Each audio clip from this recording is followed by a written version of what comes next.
Hey, what's up guys? I'm Jesse. You're watching JL's Comics. Thanks for pressing play on this video. Today we're doing a movie review and we're talking about Solo, a Star Wars story. Stick around.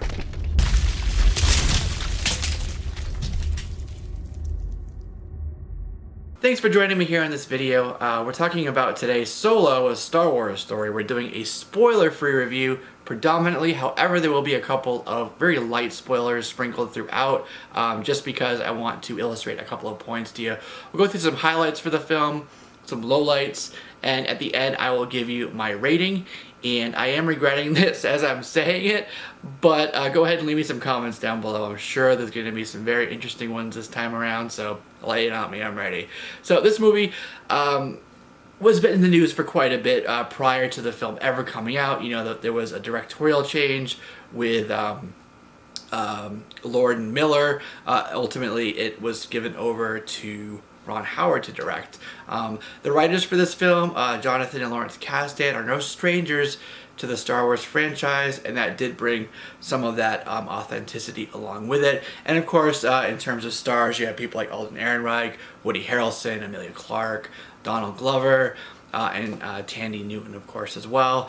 This movie clocked in right around 135 minutes, which is 2 hour and 15-minute mark. So pretty lengthy in that regard, but I'll touch on that in a second. I will say that Solo has always been a favorite for folks in terms of characters and who they liked, but he's come shrouded in a mystery. There's been a lot of questions around his backstory, and Greedo, and Jabba. How did he become friends with Chewie? Where did the Millennium Falcon come from? How did he win that? And just what is the story with the Kessel Run? You could ask why he's called Solo, right? And really, specific to this film, big question going into it was, how did those production troubles and that directorial change affect the outcome? So the movie does actually answer quite a few of these questions. In fact, his first meeting, you get this kind of sort of quick. He meets up with like a muddied up Chewie right before they get to like the Tobias Beckett and Enfys Nest story with the coaxium cores and the train heist and stuff, which is probably one of my favorite parts. There's a couple cool cameos here, but they're borderline pandering to the audience. They did do a good job of balancing nostalgia with just not including any nostalgia, so I did like that. That was one complaint that people had with The Force Awakens, and then there's like some cool things, like something, for example, with his pistol, the DL-44, and kind of how that came to be. So overall, it's vanilla. It felt very safe, as it did for me with the prequels. This movie kind of was very focused on answering those questions, kind of like checking off those boxes in the Star Wars mythos, rather than kind of telling a really, really compelling, deep story, which is something that I would like. That said, the plot is very straightforward and it is easy to follow, and it does serve to dig deeper into the character of Han Solo. And I will say that it did not feel like the Lord Miller script was kind of grafted to a Ron Howard script. It did feel very cohesive in that way, but I do hear that Ron Howard shot or reshot upwards of 70% of the finished product, so it did give it that consistency throughout. And coming from like Rogue One, Last Jedi, they did have some success here with bringing in some organic levity back to the franchise. I know there were some like jokes and stuff in The Last Jedi, but did they really land well? One of the characters, if you like humor, that you'll really like is L337. Phoebe Waller-Bridge's character. But the question I think that on everybody's mind is, how is Alden as Han Solo? Was he trying to be Harrison Ford? Did he set himself apart? I will say, going into this right away, there are some very jarring changes with the way the script is, the opening scroll, or lack thereof. There is some text, but it's different.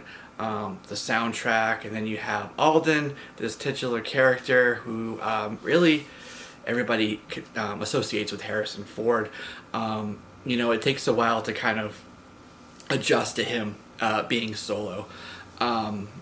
And in fact, I would say with that, the pacing is really thrown off from there and then throughout the entire movie. So in terms of Alden, it's better than you'd expect, but I'm going to say Harrison Ford is still Han Solo, okay? But, you know, one of the things with Harrison is, with all his bravado and his arrogance, Ford still managed to make Han Solo likable. Alden's Solo, you kind of don't like him sometimes, so I will say that about him. Now, for some of the other characters, it's cool to see his first love interest. That's Qi'Ra, Emilia Clarke. They separate. They later kind of reunite via Dryden Voss, who's Paul Bettany's character, villain. And then you get Donald Glover. He's going to be coming out of this, I'm sure. You guys will really like Donald Glover. As Lando, he's great. Probably one of the best parts of the movie, in my opinion. And I'm also a fan of Woody Harrelson. He did decent here, but he's not as much of a standout as you would think he would be. Typically with Woody, he's a scene stealer in his parts. He does that to some extent here, but it's not my favorite of his roles. However, he does play well off of Val, who is Tandy Newton, who is coming from Westworld, and I'll tell you, she probably pulled in a lot of her experience from Westworld, because this movie is like a sci-fi, like Western cross genre, so it works really well for that, like a space adventure thrown in with a train heist type of thing. So you know, it does have its really good parts, some really good characters. It's not a complete mess or a disaster like undoubtedly I'm sure you're hearing out there in social media. It's got some fun stuff, it's got some jokes, very simple, straightforward plot.